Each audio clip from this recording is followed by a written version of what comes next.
Hi hello welcome to our channel. నేను మీ సిరి.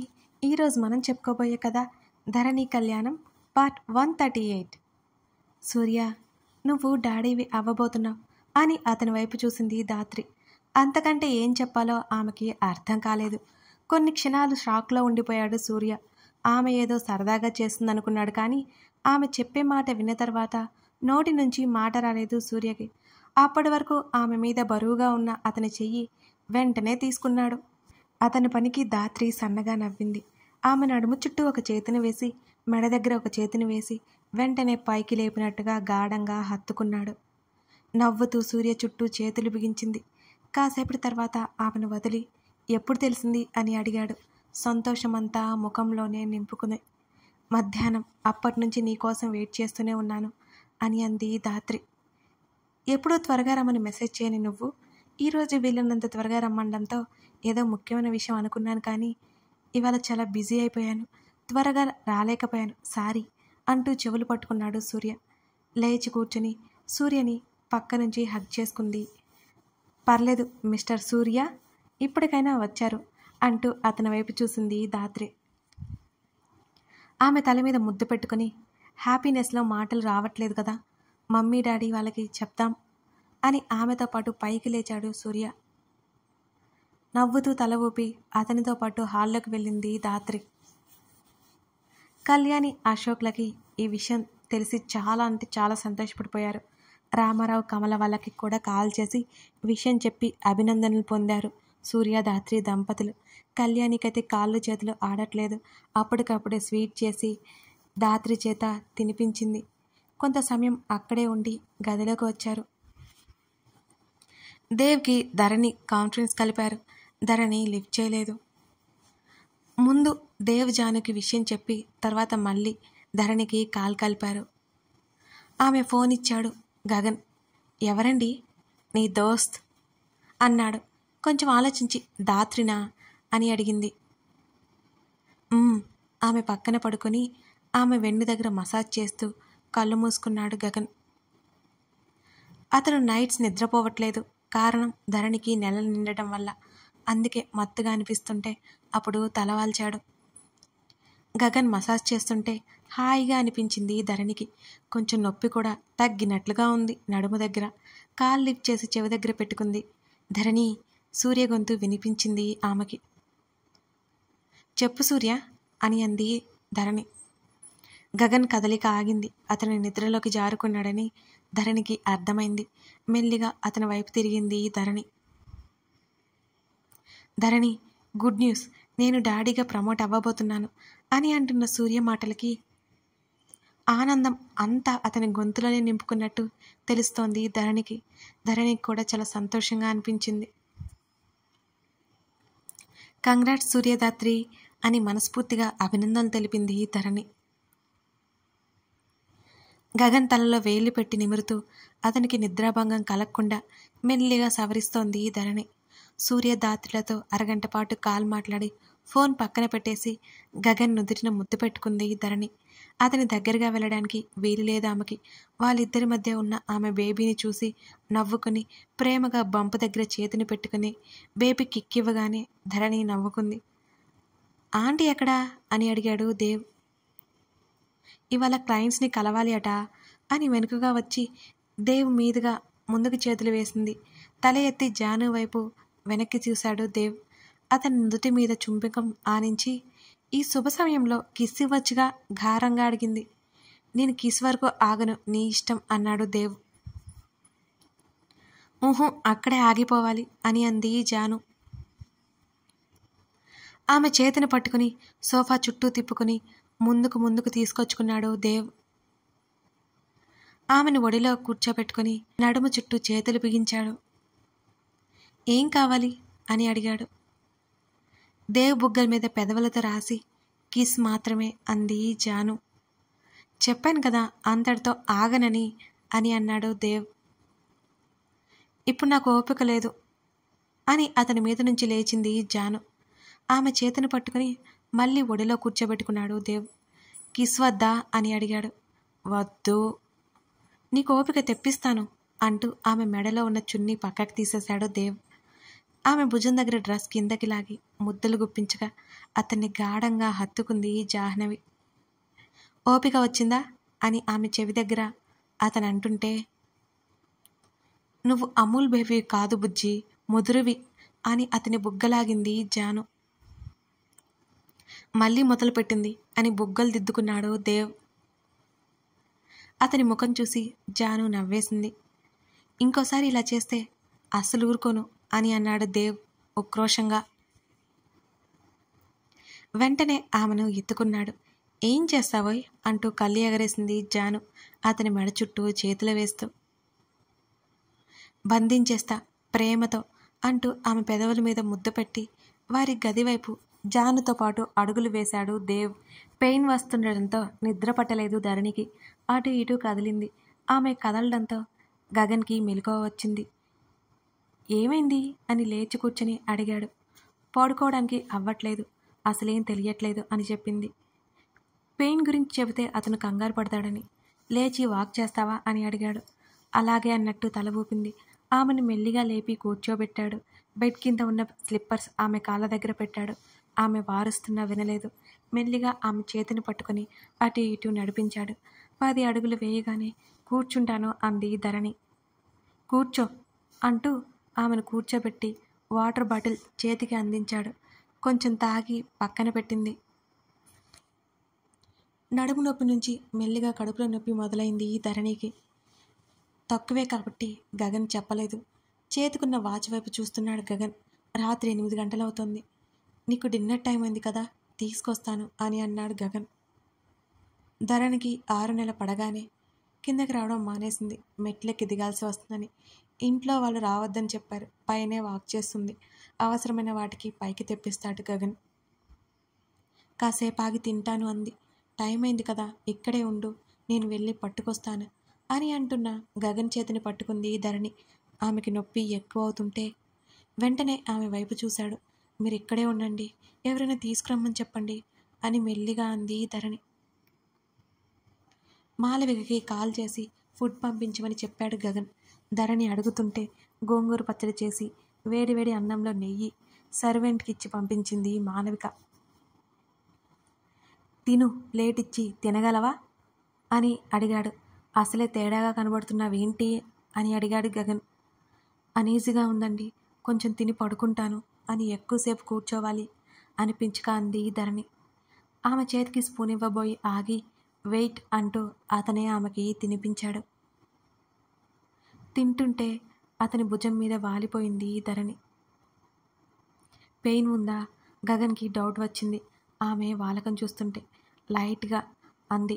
చెప్పాలి కదా అంటూ వాటర్ తాగించి ప్లేట్ పక్కన పెట్టి మాలవికకి కాల్ చేశాడు గగన్. మాలవిక బామ్మ గదిలోకి వచ్చారు. గగన్, నువ్వు వెళ్ళి కార్ రెడీ చేయి అని మాలవిక అంటుంటే గగన్ చేతిని పట్టుకుని భయంగా దిగులుగా చూస్తున్న ఆమెను చూసి వెళ్ళాలి అనిపించక డ్రైవర్కి కాల్ చేసి రెడీగా పెట్టమని చెప్పాడు అతను. మాలవిక హెల్ప్తో ఫ్రెష్ అయింది. అప్పటికి పెయిన్ ఇంకా ఎక్కువైంది. వాళ్ళ ముందు పెయిన్ బయట పెట్టలేకపోయింది. మమ్మీ వెళ్దామా అని అడిగాడు గగన్. వెళ్దాం గగన్, మీరు కిందకు వచ్చేయండి, నేను కావలసినవి తీసుకొస్తాను అందు బామ్మ మాలవిక వెళ్ళిపోయారు. మీరు భోజనం చేయలేదు అని అతన్ని చూస్తుంటే ఆకలేదు పదా అన్నాడు గగన్. అప్పటికే నొప్పి ఎక్కువై ధరణి అరిచింది. ఏడుపు ఆపుకోలేకపోతుంది. ఆమె కంట్లో నుంచి కన్నీళ్లు కారిపోసాగాయి. ఆమెకు చెప్పకపోయినా ఎంత పెయిన్ అనుభవిస్తుందో అర్థమైపోయింది గగన్కి. నడుస్తాను అని అంది. నోర్ముయ్ అని ఆమెను చేతుల్లోకి తీసుకుని మెట్లు దిగి బయటికి తీసుకొచ్చాడు గగన్. అప్పటికే నొప్పి ఎక్కువై ఏడుస్తూ చిన్నగా అరుస్తోంది ధరణి. డ్రైవర్ కారు నడుపుతుంటే వెనుక ధరణిని కూర్చోబెట్టి తను కూర్చున్నాడు గగన్. మాలవిక, ప్రకాష్ బామ్మ మరో కారులో బయలుదేరారు. కనీసం మాట అయినా మాట్లాడకుండా కన్నీళ్లు పెట్టుకుంటూ నొప్పిని ఓడ్చుకోవడానికి ప్రయత్నం చేస్తోంది ధరణి. ధరణి, పెయిన్ వస్తుందా అని అడిగాడు. అతనిలో కంగారు ఎక్కువవుతోంది. అవును అన్నట్టు తల ఊపి అతని భుజం మీద తల వాల్చి అతని చేతిని గట్టిగా పట్టుకుంది. ఆమె కన్నీళ్లు అతని భుజాన్ని తడిపేస్తున్నాయి. ఆమె చుట్టూ అతని చేతిని వేసి ఆమె చేతి వేళ్ళని మరొక చేతి వేళ్ళతో బంధించి గట్టిగా పట్టుకున్నాడు. డ్రైవర్, ఫాస్ట్గా తీసుకెళ్ళు అని అన్నాడు గగన్. ఆమె పరిస్థితి చూస్తుంటే అతనికి భయం వేస్తోంది. ఏవండి, నొప్పేస్తోంది అని బేబీ బంప్ దగ్గర చేతిని పెట్టుకొని ఆమె ఏడుస్తుంటే అతనికి కాళ్ళు చేతులు అసలు ఆల్లేదు. అతనికి ధైర్యం చెప్పడానికి కూడా మాటలే రావట్లేదు. ఆ సమయంలో ధరణి, వచ్చేశాం అంటూ ఆమెను పొదివి పట్టుకున్నాడు గగన్. భరించలేని బాధ ఉంటుందని తెలిసినా కూడా ఆడవాళ్ళు బిడ్డని కనడానికి నిరాకరించరు. ఎందుకో అతను ఆలోచించాడు. కాసేపటికి హాస్పిటల్కి చేరుకున్నారు. ధరణిని లోపలికి తీసుకెళ్లాడు గగన్. వెంటనే ఆమెను డెలివరీ వార్డుకి షిఫ్ట్ చేస్తుంటే గగన్ చేతిని గట్టిగా పట్టుకుని లోపలికి వెళ్ళి తిరిగి వస్తానో లేదో అంటూ ధరణి ఏడుస్తుంటే చూసిన వాళ్ళందరికీ బాధేసింది. ధరణి, ఏం కాదు, భయపడకు, క్షేమంగా తిరిగి వస్తా అని ధైర్యం చెప్పసాగింది మాలవిక. ఏడుస్తూ గగన్ వైపే చూస్తుంటే ఆమె చేతిని వదలలేకపోతున్నాడు అతను. ధరణి లోపలికి తీసుకువెళ్ళి పోయారు. గగన్ చేతులు వణుకుతున్నాయి. అతని గుండె వేగంగా క్షణక్షణానికి తీవ్రంగా పెరిగిపోతోంది. ధరణి అరుపులు లోపల నుంచి గట్టిగా వినిపిస్తుంటే కాళ్ళు చేతులు ఆడలేదు అతనికి. గట్టిగా కళ్ళు మూసుకున్నాడు గగన్. ఆమె పెయిన్ అతనికి పెయిన్గా అనిపిస్తోంది. ఇలా ఎప్పుడు మారిపోయాడో కూడా తెలియట్లేదు అతనికి. ఆమె గట్టిగా అరుస్తూ ఉంటే అతని చేతులు అంతకంతకు బీసుకుంటున్నాయి, వణికిపోతున్నాయి కూడా. అతని గుండె వేగంగా కొట్టుకుంటోంది. అప్పటికే రాత్రి అయిపోయింది. 3 గంటలుగా ధరణికి పెయిన్స్ వస్తూనే ఉన్నాయి. క్షణక్షణానికి పెరిగిపోతున్నా ఉన్నాయి. అప్పటి వరకు అందరూ కంగారుగా బయట కూర్చున్నారు. ఆమెకి నీరసం వస్తుంది. ఇక భరించలేకపోయాడు గగన్. డాక్టర్ బయటకు వచ్చి ఆవిడ గదిలోకి వెళ్ళింది. 10 నిమిషాల తర్వాత వెంటనే డాక్టర్ రూమ్లోకి వెళ్ళాడు. అప్పుడే బయటకు వస్తుంది ఆ డాక్టర్. డాక్టర్, నేను నా వైఫ్తో ఉంటాను అని అడిగాడు గగన్. కుదరదు సార్, అయినా ఆవిడకి నార్మల్ డెలివరీ అవుతుంది. మీరు కంగారు పడకండి, వెంటనే అయిపోతుంది. ఏ కాంప్లికేషన్స్ లేవు. డెలివరీ అవుతుంటే ఆ మాత్రం పెయిన్ ఉంటుంది అని అంది ఆవిడ. డాక్టర్, ప్లీజ్, నేను వస్తాను. ఫారిన్ కంట్రీస్లో భార్యకి భర్త తోడుగా ఉంటాడు కదా, ఇందులో తప్పేముంది? ప్లీజ్ డాక్టర్, తను బాగా భయపడుతోంది అని అడుగుతున్న గగన్ని ఆశ్చర్యంగా చూసింది ఆ డాక్టర్. అంతవరకు ఆమెను ఎవరు అంతలా రిక్వెస్ట్ చేయలేదు మరి భార్య కోసం. ఒప్పుకోక తప్పలేదు ఆ డాక్టర్కి. మాలవిక వాళ్ళు అడుగుతుంటే విషయం చెప్పి గగన్ కూడా లోపలికి వెళ్ళాడు. అక్కడ ధరణి అరుస్తూ ఏడుస్తూ ఉంటే అతనికి కష్టంగా ఉంది. గగన్ లోపల చూసి ఆశ్చర్యపోయింది. అతనితో మాట్లాడాలి అనుకుంటోంది ధరణి, కానీ ఆమెకు మాటలే రావట్లేదు. ఆమె చేతిని గట్టిగా పట్టుకుని ఆమె పక్కన నిలబడి ధైర్యం చెప్పసాగాడు. ఆమెకి కష్టం అనిపిస్తుంటే చూడలేకపోతున్నాడు అతను.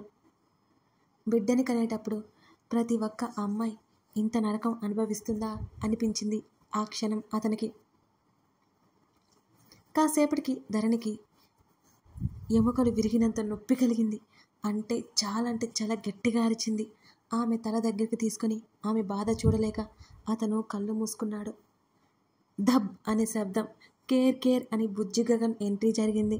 అప్పటి వరకు ఉన్న నొప్పి ఒక్క క్షణంలో పటాపంచలైపోయినట్టు అనిపించింది ఆమెకి. ఒంట్లో ఓపిక నశించగా వెనక్కి వాలి అలాగే కళ్ళు మూసుకుని స్పృహ లేకుండా నిద్రలోకి జారుకుంది ధరణి. ఆమె అలా కళ్ళు మూసుకోగానే అతను భయపడిపోయాడు. ధరణి గెటప్ అని అదురుతున్న గుండెను అదుపు చేసుకుంటూ ఆమె చెంపల మీద తట్టసాగాడు గగన్. సార్, మీరు అలా చేయకండి, నీరసం వల్ల స్పృహ తప్పింది అంతే, ఇంకేం లేదు అని అంటున్న నర్సు మాటలకి కొంచెం కుదిరపడ్డాడు గగన్. అప్పటికే బుజ్జి గగన్ హాస్పిటల్ రూమ్ అంతా దద్దరిల్లేరా అరుస్తున్నాడు. బుజ్జిగాన్ని క్లీన్ చేసి పుట్టిన టైం డేట్ చేతుల మీద రాసి గగన్ చేతిలో పెట్టారు. ధరణి వైపు అతను భయంగా చూస్తుంటే, మేడం గారు ఇంకాసేపట్లో లేస్తారు, మీరు కంగారు పడకండి అని ఆ డాక్టర్ ధైర్యం చెప్పింది. అప్పుడు చూసుకున్నాడు చేతిలో ఉన్న బుజ్జి బాబు వైపు. కళ్ళు మూస్తూ తెరుస్తూ ముద్దుగా ఉన్నాడు. భలే అనిపించింది అతనికి. ఆ ఫీల్ మాటల్లో చెప్పలేకపోయాడు. ఏదో ట్రాన్స్లో ఉన్నట్టు బాబుని ఎత్తుకుని బయటికి వచ్చాడు. వారసుడు పుట్టాడు అని తెలియగానే అందరి ఆనందానికి అవధుల్లే. సత్యనారాయణ కూడా హాస్పిటల్కి వచ్చేశాడు. బాబు గగన్, ధరణి ఎలా ఉంది? తండ్రి ప్రాణం ఊరుకోలేదు అసలు. బాగుంది అన్నట్టు తల ఊపాడు గగన్. తప్పితే ఇంకేం మాట్లాడలేదు. గగన్ చేతిలో ఉన్న బాబుని మాలవిక తీసుకుంటుంటే గగన్ షర్ట్ పట్టుకున్నాడు బుజ్జిగాడు. ఆ సీన్ చూస్తే గగన్కి సంతోషంతో మాటలే రావట్లేదు.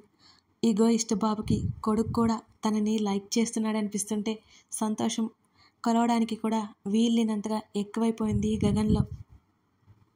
మామ్ ఉండనివ్వు అని అన్నాడు గగన్.